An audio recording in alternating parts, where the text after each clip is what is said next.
శ్రీకాకుళం జిల్లా ఇచ్చాపురం పరిసరాల్లో దొంగల బీభత్సం సృష్టిస్తున్నారు. బంగారం కోసం ఓ మహిళపై దాడి చేసి బంగారం లాక్కుని పారిపోయారు. కవిటి సమీపంలో మరో మహిళ వద్ద 3 తులాల పుస్తెల తాడు చోరీ చేశారు. బొర్రపుట్టుగ సమీపంలో మహిళా ఉపాధ్యాయురాలు బల్లెడ భారతిపై హత్యాయత్నంకి పాల్పడ్డారు. నిందితులు వెనుక నుంచి వచ్చి భారతి తలపై రాయితో కొట్టి బంగారు గొలుసు చోరీ చేసేందుకు ప్రయత్నించారు. దుండగుల నుంచి తప్పించుకునే క్రమంలో మహిళకు తీవ్ర గాయాలు అవ్వగా అక్కడ స్థానికులు వారిని గమనించడంతో నిందితుడు పరారయ్యాడు. గాయాల పాలైన మహిళకు కవిటి ప్రభుత్వ ఆసుపత్రికి తరలించి వైద్యం అందించారు.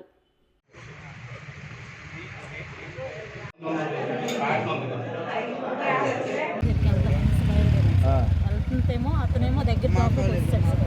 అయితే పాప కడుగుతున్నది, ఏ అమ్మ ఈది పని ఏ రూట్ అంటే ఇదే రూటు అనేసి చెప్పాను సార్. అయితే ఇంకా దగ్గరకు వచ్చేసి నాకు అడిగారు సార్. అడిగితే ఇదే రూట్ బాబు అనేసి అంటే అంత బేగ్ నాకుని మేము పడిపోయాం సార్. అతను నాకుని సార్ అతను తెల్లగా ఉన్నాడు సార్, షర్ట్ వేసుకున్నాడు సార్. చెప్పటి నుంచి ఎమ్మెల్యే సార్ పైకి వెళ్తుంది సార్. అది 3 తులాలు అందులో పుట్టకలో పుస్తకాలు అన్నీ నాకు నిలిపాడు సార్.